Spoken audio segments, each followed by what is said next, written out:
Everything and anything, top to bottom. Thoughts and theories by yours truly, me, Drew. City life to country boy, a golden gal pal to sports enthusiast, spa nights to camping, wine to beer. Yes, it's all rolled up into one. Funny takes on the everyday life as observed and experienced by me. Take a listen. This is the Drew Hahn Show.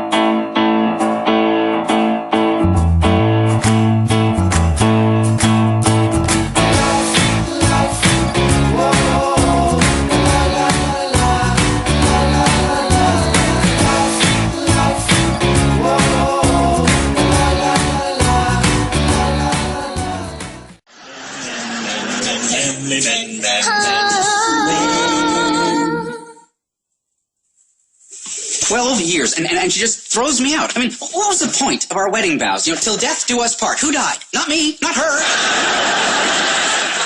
How did you get in my house? Okay, Charlie, the key in the fake rock only works if it's among other rocks. Not sitting on your welcome mat. Excuse me, but if you put the fake rock in with a bunch of other rocks, it's impossible to find when you're drunk. Heidi-ho, and welcome to another stimulating episode of the Drew Hahn Show. As you just heard, that was a clip from the very first episode of 2.5 Men. Today's episode brings Bailee and I together to live podcast while 2.5 Men finale airs. So you will get to hear and share along our reaction to the finale while it was in progress. Maybe you were going through the same motions as us, or perhaps you had another perception of the finale than us, or maybe you didn't even watch. Either way, you'll enjoy listening to us take this episode down as we bid adieu to the series. You will find clips sprinkled about from the pilot episode, as well as Walden's first episode. So, without further ado, let's get this special edition podcast episode going. Here's another clip from the first episode of 2.5 Men that really cemented what the series would be about for 12 continuing seasons. Here we go. And Jake, this could just destroy Jake. Jake? My son. Oh, yeah, teenagers are pretty sophisticated these days. He's 10. Look, okay, this is just until things settle out. A couple of days max. She will come to her senses. Yeah, that's what women do. Look, you can have the guest room. I'll grab some sheets. Oh, that's okay. I brought my own. You brought your own sheets? I like my sheets. Okay, then, good night. No, wait. I mean, we hardly ever talk to each other. What do you want to talk about, Alan? I don't know, I was named Chiropractor of the Year by the San Fernando Valley Chiropractic Association. Okay, then, good night. No, Charlie, what about you? What's going on with you? Well, Alan, there's not much to say. I make a lot of money for doing very little work. I sleep with beautiful women who don't ask about my feelings. I drive a Jag, I live at the beach, and sometimes in the middle of the day, for no reason at all, I like to make myself a big pitcher of margaritas and take a nap out on the Sunday. Huh. Okay, then good night, Charlie. Good night. Okay, everyone, thanks for tuning in to the Drew Hahn Show. We don't have a lot of time because we're in between commercial breaks. Yes. Bailee's here with me. I am. Okay. And we're watching, how far are we in? About 15 minutes into the 2.5 Men. And already I've noticed that the majority of the episode is centered around Charlie. Yeah. And he's not even there. Or is he? Well, is he? That's the question. I don't know. I kind of feel bad because Chuck Lorre, the creator, didn't want anything to do with Charlie after he got fired. Now they've so far written the whole finale episode around his character. Right. Well, you think it was originally written around his character, so they had no choice, or do you think that came back around? I think that came back around, okay. But when Ashton Kutcher was on Ellen, she asked him if, Charlie would be on the episode, and all he could do was grin. Oh. All he could do is grin. I Yeah. can see Ashton not hiding that very well. No. I got a very good poker face. No. Well, I can't say anything, but... So Marley's here, excited to see you, huh? Yeah. Yeah, hi. Oh, he just needs so much attention. He does. Yeah. He looks so cuddly for once. Cuddly, you think? Cuddly. I think he looks more cuddly because he's soft and white, not all scraggly haired. I wasn't a fan of the haircut. Well, it's a little short, but I think it makes him softer. And his bug eyes are just so cute. His bug eyes? His bug eyes. See, I thought it gave him, what's the word, Mark? What? See? So, and my listeners, if you've forgotten, one of my audience members regularly is Marley the dog. Bye-bye. And I thought this haircut gave him more of a Chihuahua look. Yeah, I think so. I know he's part Chihuahua, but I always preferred the Yorkie look. Yeah.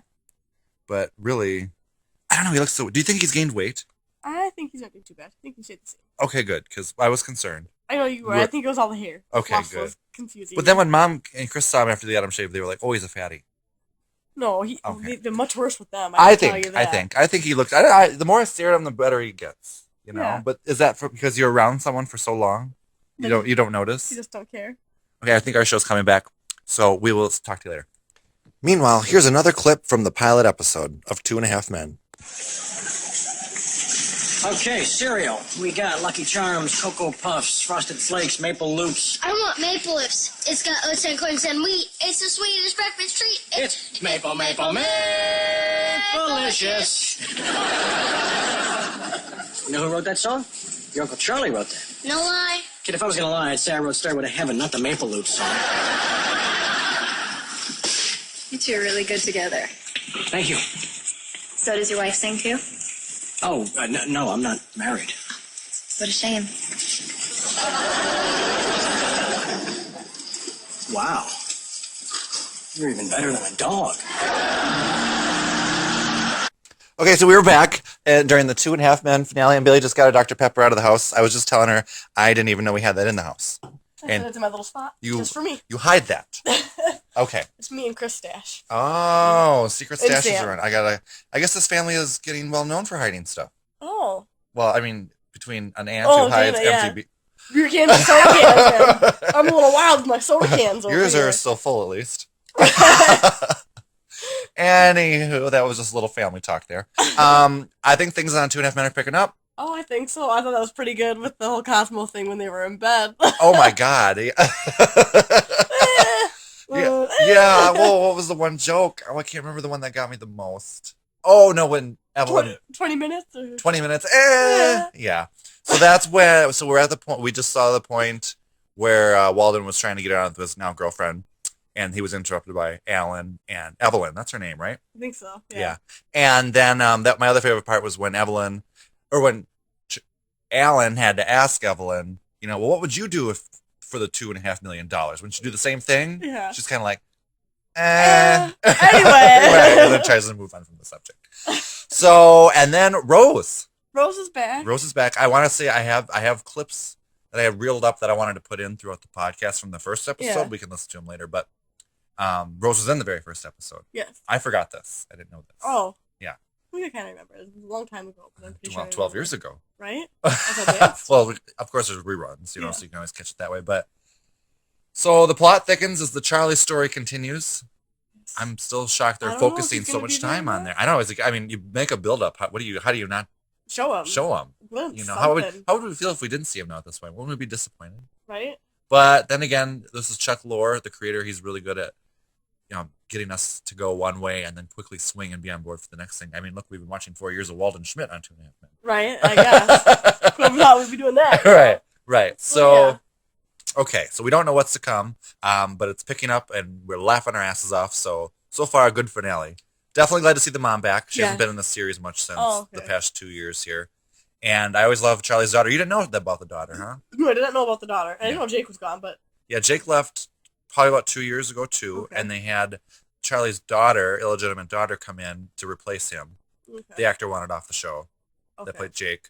Oh, which I did like that little thing where you got all the other girls walking in and out, and Evelyn goes, if you slap a penis on her, she's just like Charlie. Or something. Right. I thought that was a good one. I thought that was pretty good, too. Yep. So I thought, and I always liked her on the show, but she was on last season and the season prior, but they didn't have her on much this season. Oh, okay. So I was disappointed by that. Huh. But I have a feeling our commercial break is coming to a close here. So we will see what happens in the next half hour of the series finale of 2.5 Men. Half hour. I know, right? In the meantime, while we continue to watch the 2.5 Men series finale, here's a clip featuring the mom, Evelyn, and her reaction to Charlie Sheen's death at his funeral. She was always a fave character of mine, and I think this just paints a picture brightly for her. Excuse me, this is my dead son we're talking about. I loved him, and I'm devastated that he's gone, leaving me with nothing but my memories and my regrets And the listing for his beautiful beachfront Malibu getaway with 3 bedrooms and 3.5 baths and a beautiful panoramic ocean view. Help yourselves to brochures up by the coffee room. Thank you, Mom. Anyway. Open house is Sunday, 1 to 5. Yes. Okay, so we have a quick breaky here, and we just had a little cartoon short. Yeah, On like, 2.5 you think Men. that's all we're gonna see at Charlie Sheen? Is that like their way of getting them in? I think so. I think that's it. Yeah, That's definitely. how they're gonna do it. And Because again, like I said, it's weird that they're focused like between the bad blood between Charlie Sheen and the creator of the show. yeah, To have a whole story focused around Charlie and then not even bring him on, I think Right. would be kind of like the way you stick it to Charlie. right. You know? and this is kind of like almost poking fun at him by making a caricature of him. Right. But I won't rule out yet. I don't know. It's so hard to say. It's weird when you live podcast this, you don't know the answer. I don't know. And then by the time this airs, it will be an answer. You know what I Yeah. mean? We'll know the We'll complete have thing. known, but We still have time. There's still a commercial. So I want to talk about something else I had on my list. I just saw it. You know, I don't know about what's like at your house. You have 2 kids and 2 dogs and a cat yes, and a boyfriend. yes. I'm here by myself. Now, I lived all by myself in an apartment, and the luxury of that is you just pee and the door stays open. Yes. And then I came here, and nobody's here with the pets with me, and I just pee with the door open. However, as of lately, the cat bothers me every time I try to pee. So now I have to close the door every time I go to the bathroom. Oh, and we're back. So you'll have to continue your thoughts later.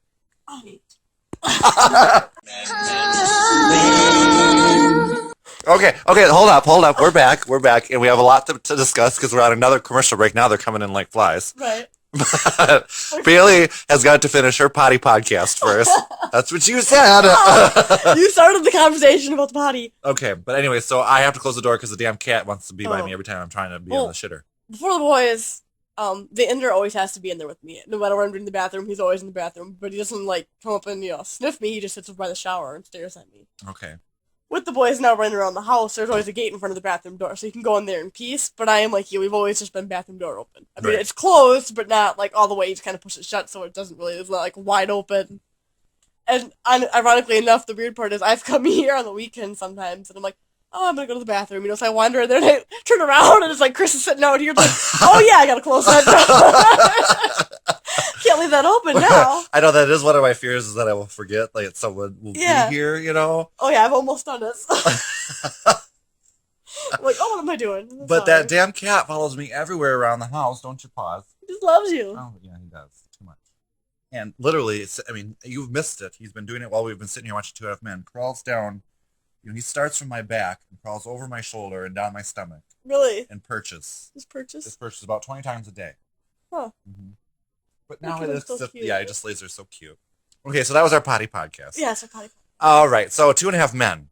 Whoa, we just had a cameo. Yeah. Arnold Schwarzenegger. Right? That shook me, or not shook me, I guess, but I see, well, I'm not much of a fan of him, but I'm like, oh, that's kind of. I mean, just a celebrity like that, Yeah, just to get randomly him, pop yeah. in there.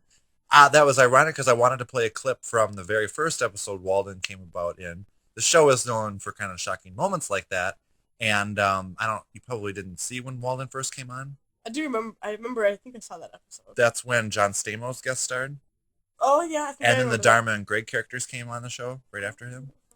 I will be inserting the clip into the show, maybe right now, perhaps.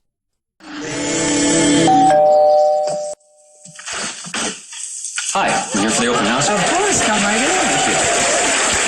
3 bedrooms, 3.5 baths, 60 feet of prime Malibu oceanfront. Wait a minute, I know this place. This is Charlie Harper's place, right? It was. Then I can't buy it. What? Why?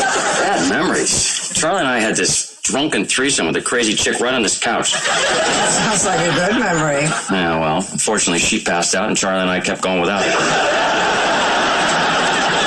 Bad memory. Okay, so we're back. We have probably our last commercial break before the last final moments of the show.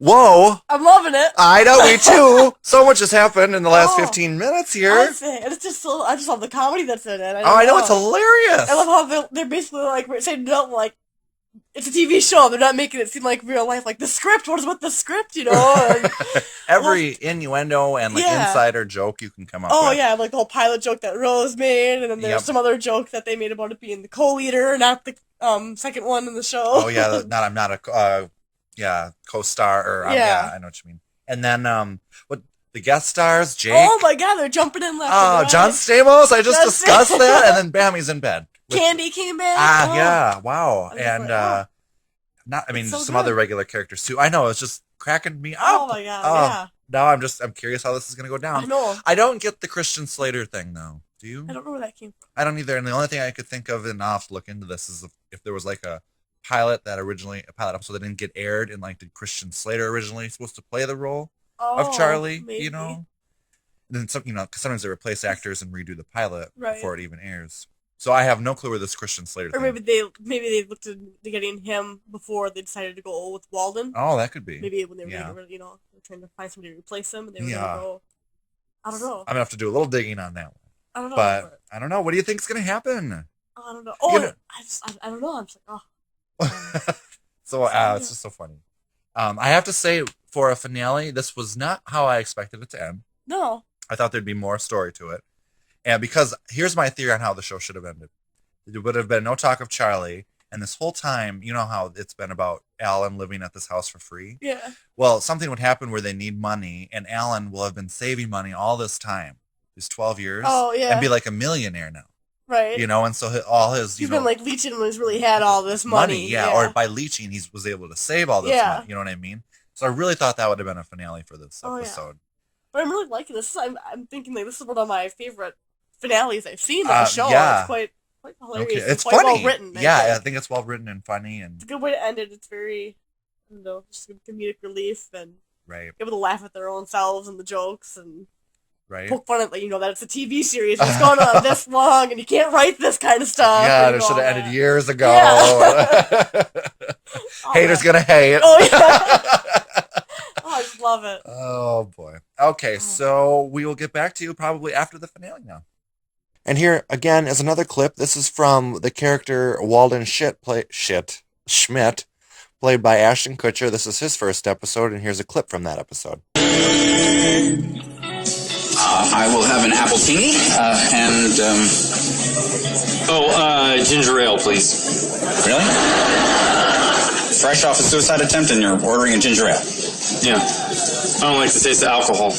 Nobody likes the taste of alcohol. We like the effects of alcohol. How it makes you feel tall, good-looking, and smart. I am tall, good-looking, and smart. Give him an appletini. Okay, we're back, and the finale just happened, and what? Whoa! I don't even know what that was. I don't either. I thought, okay, it was great when I saw that piano coming up from the moonshine and the helicopter, whatever. I'm like, this is kind of a nice way to end the show. Yeah. I kind of ruled out that we wouldn't see Charlie. Right.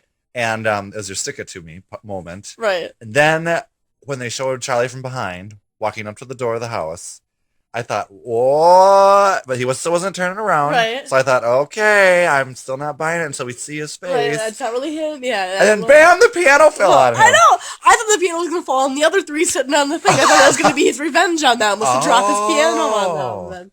I wasn't even thinking that. That's where I was going with it. And then bam, I was like, what? Yeah. And then the Chuck Lorre. I know.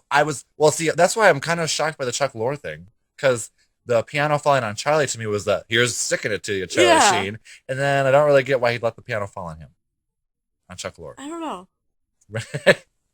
I don't know if it's, I don't know, like, you're sticking it to you, but, it was a good run, and now it's my turn to be done too, kind of thing, or I don't know. I don't know either. I don't know, but it was different. That was a good finale. Yeah. Like you said, I mean, it made me laugh. I was entertained the whole way. Oh, yeah. Kept me engaged the whole time. Like, how the fuck is this going to end? Right, it kept going so many directions. And Yeah. so many people were popping in and out. Uh-huh. A mystery, Charlie alive, Charlie not alive. And I am glad. I think I was thinking in the beginning of the episode when it was focused around Charlie, I'm like, boy, if Charlie doesn't make an appearance, this is really going to suck to build it up. But like I said, they built it up so well and played it with so many jokes that you didn't care that he didn't show up. No, you got that last little kind of glimpse. It's like, ooh, that might have really been him. Right. And, then, bam, piano. Yeah, piano. piano. And then bam, another piano. I know, like I didn't see the second one coming.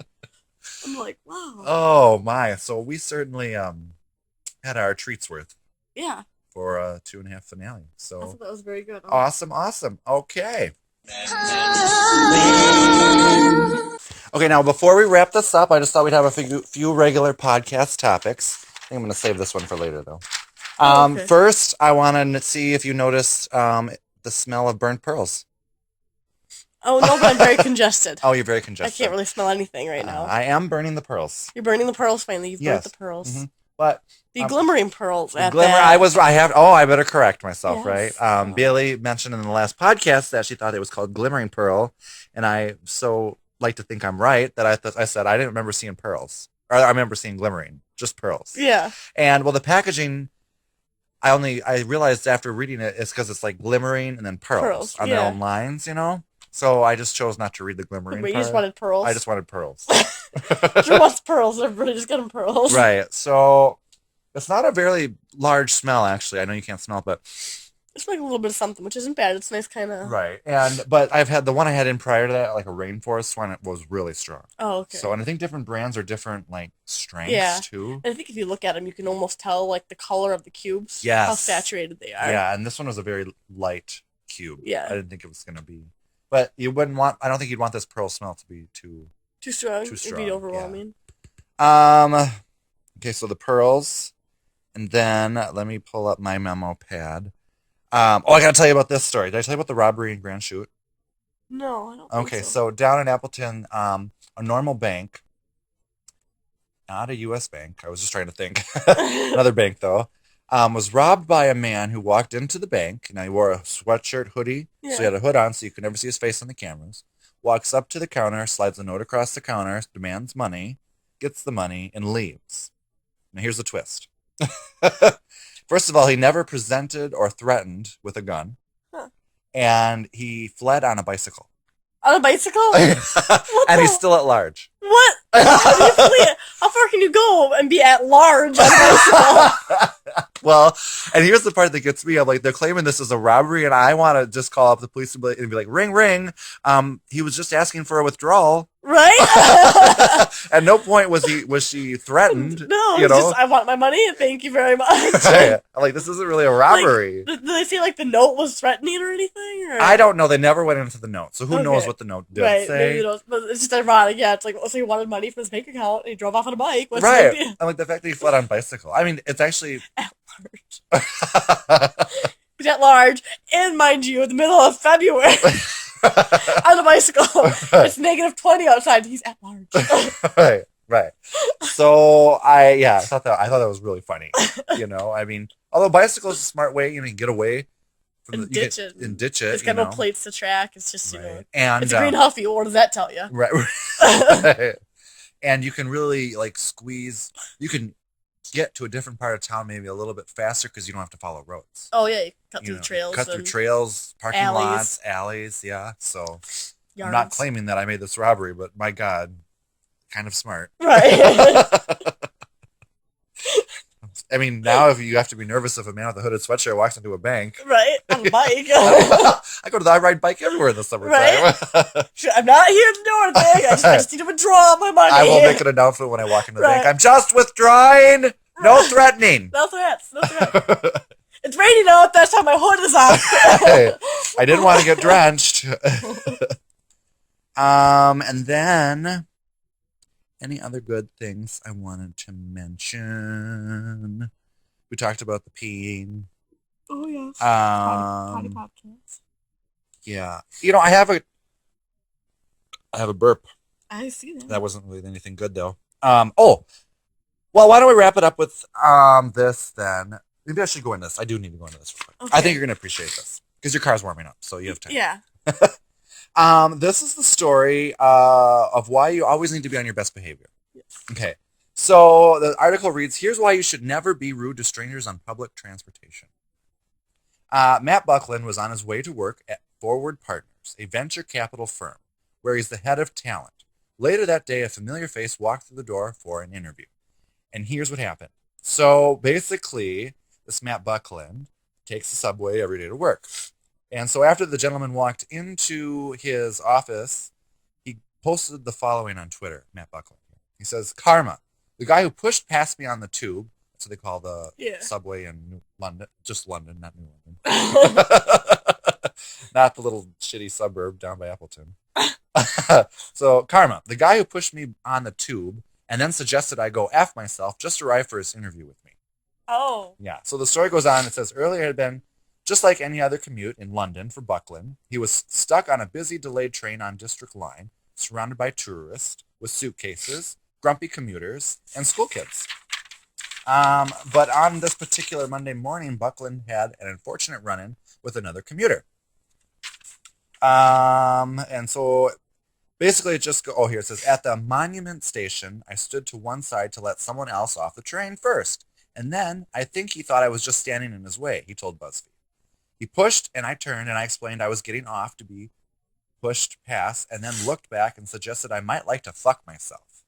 So this other guy that was going in for an interview to this guy that he said, "Fuck yourself" on a train. Right. I mean, that's a lot of bad luck. Yeah. Right. Oh, you watch yourself.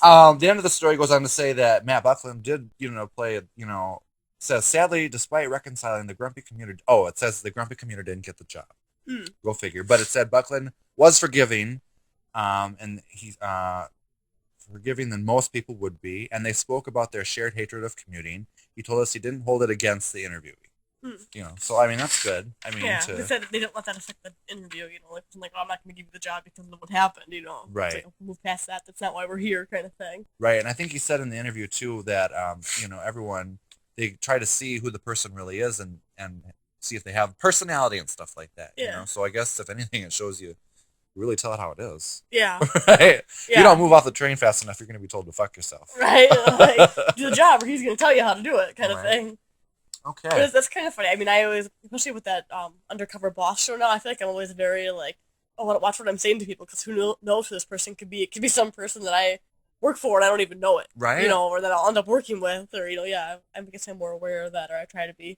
Right, and I'm especially aware because you never know when a good deed could happen to you for doing the simplest yes, thing. Exactly. I think we've seen that, like you said, Undercover Boss, and so many other variations of shows like that and whatnot. I mean, like whenever I can hold a door open for someone, I hold it open. Well, yeah. I mean, that's the thing. That's just polite. It's just polite to do that. But I feel like you never know when that person's going to be writing you the check for $1 million. Well, yeah.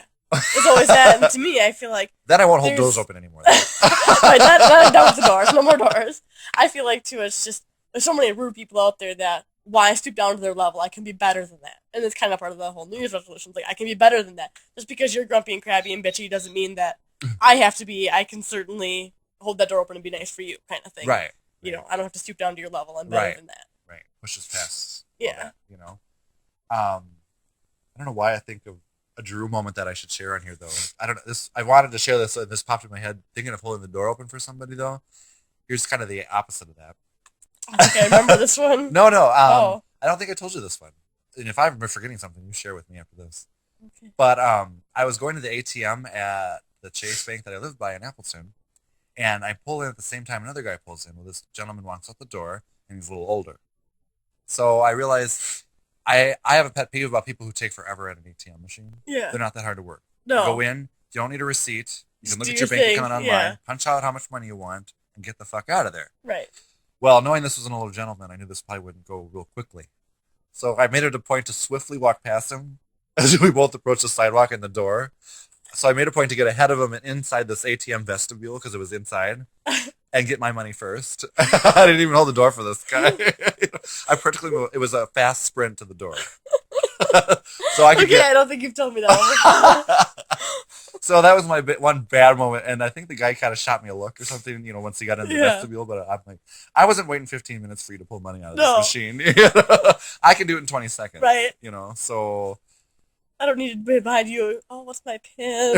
Yeah. Which account? What do I How much push? do I have? Now I'm going to deposit money. Yeah. So those people who like to deposit money, then they don't know what slot to put it in. Right. And, then it jams. Yeah. Oh, yeah. Yeah. I was once, thank God, at the tail end of this, in the vestibule of a wedding couple depositing all their wedding checks from their ceremony from the night before. Oh my god. Yeah, I'm That'd like, be a I am lot. glad I did not have to stand there for that whole show. Right. Why don't you just go inside? I know that's me. I never would deposit money at an ATM. I would go to the bank and go through the drive-thru or go inside if you're going to deposit money. There's no need to do that at an ATM. Right? in my It's opinion. cash is about the only time I'll do a Yeah. deposit.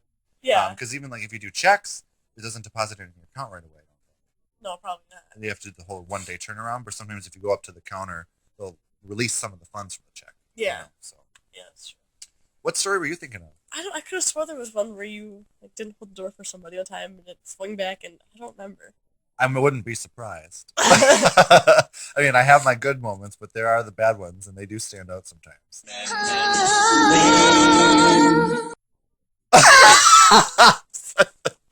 Probably be the cat. We just heard the most ridiculous sound. That was the cat. What are you What's the doing? cat Oh, doing? he's puking. Is he? Yeah, there's little pebbles on the floor. Do you see pebbles? Yeah, they're on the carpet. My eye's bad. By the heater, the vent, then go to the bar stools. On the bar stools. Between the heaters and the bar stools on the swirly carpet. Oh, I see the log. Yep. I'll have to clean up cat. That was the weirdest noise. I'm like, Right. We both just kind of turn and look at it and tell them, like, did we just hear that? I don't think oh, you don't look like it wasn't me. I did not just suck snot back up into my nose. That was not me. Okay. Well, with that said, let's wrap it up. Anything else you want to add? Oh, resolutions. Let's just end on our resolutions. So, have you had a good week? Yeah, I think What's so. today? Thursday? Yeah. Yeah, I don't know. It's been a weird week because I've been on nights. So. Oh, yeah. So, it's harder to be nice? Well, I just don't know if I didn't have to deal with people. Right, which is kind of nice. Yeah. So, So, that I means didn't have you- to be nice yeah. to myself, really. So Right. I And, was nice to myself, I guess. and I've had another off week on yoga. Oh, see. So, I know. Tomorrow, I think I'll get up and do it because I got to come to town anyway tomorrow. So, I'm not explaining that in a moment. Okay. But, so yeah, I got to get back on this Okay. yoga You thing. better get back on it because I'm doing mine. I know, right? I feel bad. And My that's slow why. speech it's working on it. Are you? Are you? Sometimes. I thought today you could have worked on it a little bit more. I'm very sleep deprived, and I just did. Oh, you didn't nap at all little today? jittery. No, I had the boys home today, so I napped when they napped, and I napped a couple hours in the morning. And, Well, we'll let you go so you can sleep. Thanks for tuning in, everyone. And thank you, Bailee, for joining me on this 2.5 Men finale episode. oh, you're very welcome. It's good. All right, we'll talk to you again soon. Smooches. Toodles. Men, men, men, men, men, men, men, men, men, men.